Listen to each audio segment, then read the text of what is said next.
नक्कीच कोणी सभागृहामध्ये बिना पुराव्याने बोलू शकत नाही।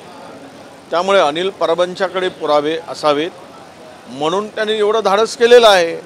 एखाद्या गृहराज्यमंत्र्यावर आरोप करणं बिना पुराव्याशिवाय कोणी बोलू शकत नाही। आणि कोकणामध्ये किनारपट्टीमध्ये वाळूचा तर सगळेच फार मोठा एक स्कॅनल आहे। सगळे वाळूचा धंदा मोठ्या प्रमाणामध्ये तिथे अनेक लोक सहभागी आहेत। मला माहीत नाही माझ्याकडे कारण त्या गोष्टी नाहीत की योगेश कदमांचा किती सहभाग आहे, पण ते जर त्या ठिकाणी सभागृहामध्ये हा विषय येत असेल, मांडला जात असेल वाळू चोरीचा, तर सरकारने चौकशी केली पाहिजे आणि पुरावे असतील तर कारवाई केली पाहिजे।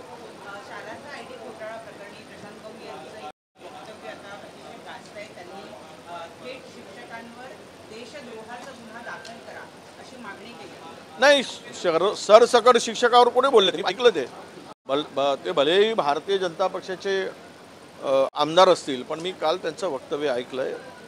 त्यांनी जे बोगस शालांत आयडी घेऊन ज्या बोगस नोकऱ्या प्राप्त केल्या त्यांच्यावर तो देशद्रोहाचा गुन्हा दाखल करा अशी त्यांची मागणी होती।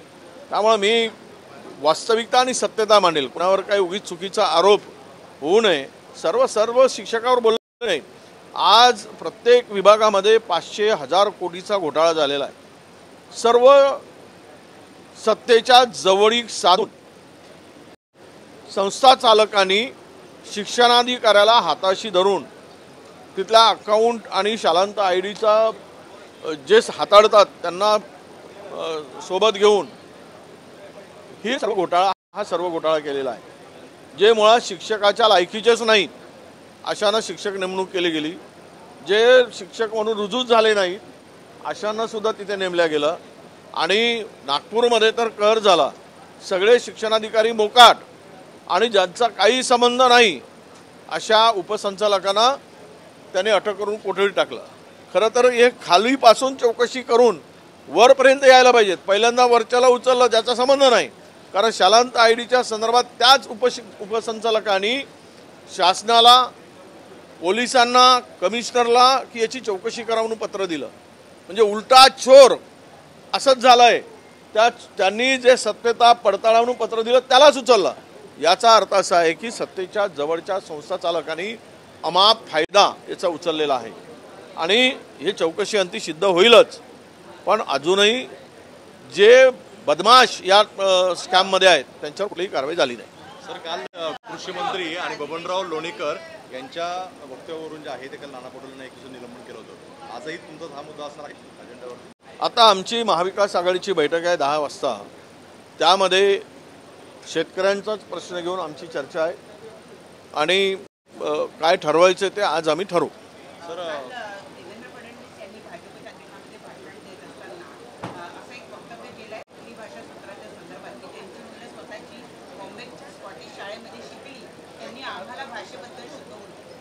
असं आहे की गुजरातची मंडळी सीबीएसई शाळेमध्ये जातात, त्यामुळं त्यांना भाषेचा अभिमान नाही आहे का? त्यांना का लागू करत नाही मग हिंदी? म्हणून कुणाची मुलं कुठल्या शाळेत शिकतात म्हणून मातृभाषेला विसरा असा आरोप करणं योग्य नाही, असं माझं स्पष्ट मत आहे। सर, स्थानिक स्वराज्य संस्थांच्या निवडणुका ज्या आहेत ते काँग्रेस सोबत लढण्याची शक्यता वर्तवली जाते। 2 ठाकरे एकत्र आल्यानंतर काँग्रेस त्यांच्यासोबत राहणार की वेगळी लढणार आहे? असं आहे, हा निर्णय काही तुम्ही विचारलात आणि मी उत्तर दिलं असं होत नाही। शेवट आघाड्यांचे काही तत्व आहेत आणि आघाड्यामध्ये बैठका घेऊन चर्चा करून हा निर्णय घ्यावा लागतो। आता कुठेही असं नाही की आम्ही एकला चलो रे असा नारा दिलेला नाही।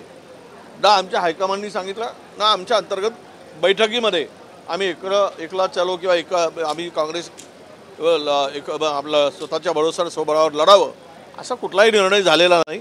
चर्चा सुरू आहेत, 5 लोकांची कमिटी केलेली आहे।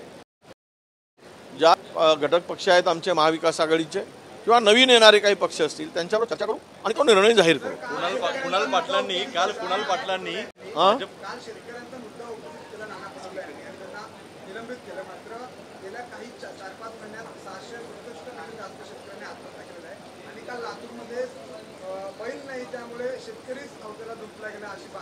मागा शेतकऱ्याची अत्यंत दुरावस्था केलेली आहे सरकारने। त्यांना MSP प्रमाणे कुठलेही त्यांचं उपज खरेदी केला जात नाही, त्यांचा त्यांनी पिकवलेलं धान्य खरेदी होत नाही, कापूस होत नाही, सोयाबीन होत नाही, धान होत नाही, कडधान्य होत नाही. मग कसली हे MSP? आम्ही MSPच्या 1.5 भाव देऊ, कसला हा आव आणून छाती दाखवली? आणि कुठे मिळतात शेतकऱ्यांना? कुठे गेले जे छाती दाखवणारे?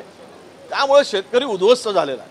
बरं, खोटी आश्वासन देऊन त्यांना तुम्ही कर्जापासून मुक्त कर्जमाफी देतो म्हटलं, कर्जमाफी देऊ शकला नाही. आणि आज आम्ही स्थगनही दिला या संदर्भात की शेतकऱ्यांच्या आत्महत्या संदर्भात स्थगन आहे. चर्चा बाजूला, बाकीची कामं करून शासनाने चर्चेची तयारी दर्शवावी आणि या मुद्द्यावर चर्चा करावी. पहिल्यांदा शेतकऱ्याला तुम्ही कर्जमाफी देण्याची घोषणा करावी अशी आमची मागणी असणार आहे. हां,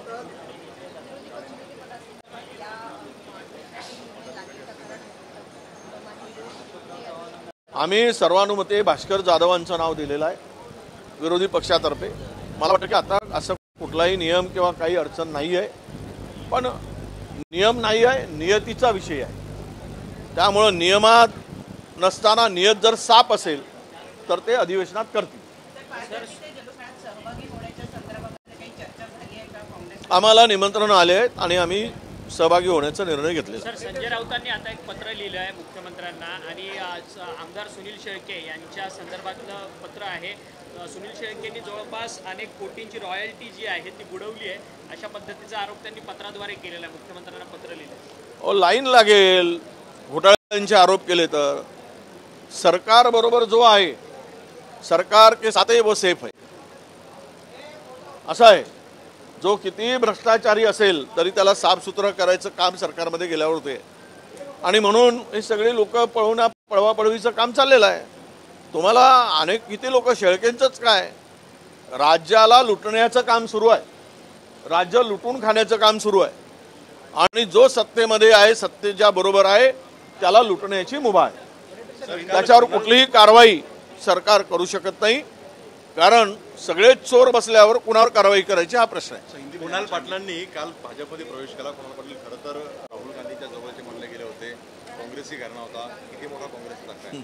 काय आहे अहो, कोण जाणाऱ्याला कोण थांबवू शकतं का? काहीतरी त्यांच्या मागे मनामध्ये चौकशी झालीच होती.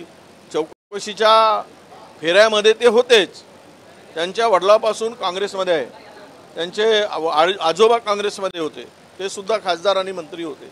आनंदरावजी पाटील, आता त्या वर आनंदरावजी पाटील आहेत, त्यांच्या मृतात्म्याला काय वाटत असेल याचा विचार कुणाल पाटील थोडेसे करतील अशी अपेक्षा होती.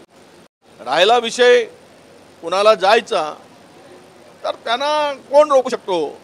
सत्तेसाठी जात आहेत असं मी म्हणत नाही, दबावापोटी जात आहेत ही काही मंडळी, आणि काही मंडळी सत्तेसाठी जात आहेत.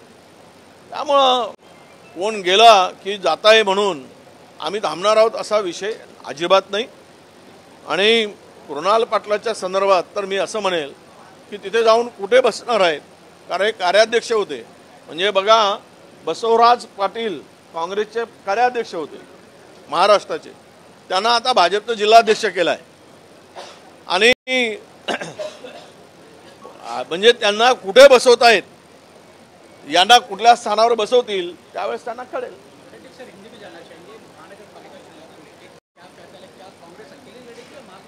नहीं, अभी हमारी चर्चा के लिए कमेटी का गठन किया है हमने.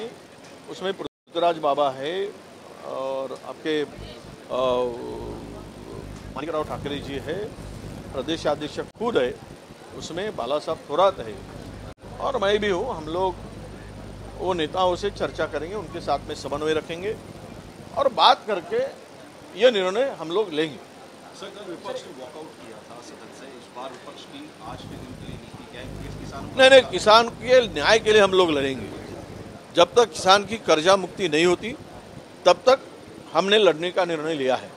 आप लोग यहाँ पे उद्योग इंडस्ट्रियलिस्ट का आज 28,000 कोई बोलते हैं, कोई 19 लाख करोड़ बोलते हैं, इतना 28 लाख करोड़ बोलते हैं, इतना बड़ा कर्जा माफ किया गिने चुने उद्योगियों का. तो किसानों का कर्जा माफ करने के लिए सरकार क्यों आगे पीछे कर रही?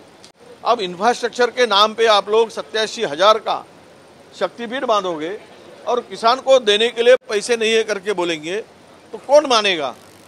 तो इसलिए हम सरकार से मांग करने वाले हैं कि आज की राज्य की आर्थिक स्थिति, इकोनॉमिकल कंडीशन के बारे में श्वेत पत्रिका जाहिर करे, ये भी मांग हम करने वाले हैं। पर हमारा किसान का मुद्दा कर्जा मुक्ति का, जब तक सरकार कर्जा मुक्ति से, किसानों को कर्जा से मुक्ति नहीं देती, तब तक लड़ाई हमारी जारी रहेगी। सर एक सवाल जानना चाहेंगे, कल केंद्रीय मंत्री किरण रिजिजू कल मुंबई में थे, उन्होंने कांग्रेस के ऊपर बड़ा आरोप लगाया। उन्होंने कहा बाबा साहब अम्बेडकर हमारे बीच नहीं है, उसका सबसे बड़ा जिम्मेदार कांग्रेस है। कैसे के आरोप को देखता है? वो ऐसा है, खुद पाप करके पाप को ढकने के लिए ऐसे बेबुनियाद के आरोप भारतीय जनता पक्ष हमेशा करते रहता है, उसी का ये परिणाम। उसको क्या पता है रिजिजू को, बाबा साहब के संविधान को विरोध करने वाले, संविधान समिति का अध्यक्ष बनाते वक्त विरोध करने वाले, ये संविधान हमें मान्य नहीं करके बोलने वाले, इस तरह की सत्ता के लालची लोग इस तरह की भाषा करते, जिनके पास में कोई मुद्दे नहीं होते। और अब बाबा साहब का मुद्दा उठाकर ये लोगों को गुमराह करने का काम इस तरह का करते हैं। विजयजी, आता अशी माहिती मिळते शिवसेनेच्या मंत्र्यांसोबत त्यांचं ओएसडी आणि पीएनवर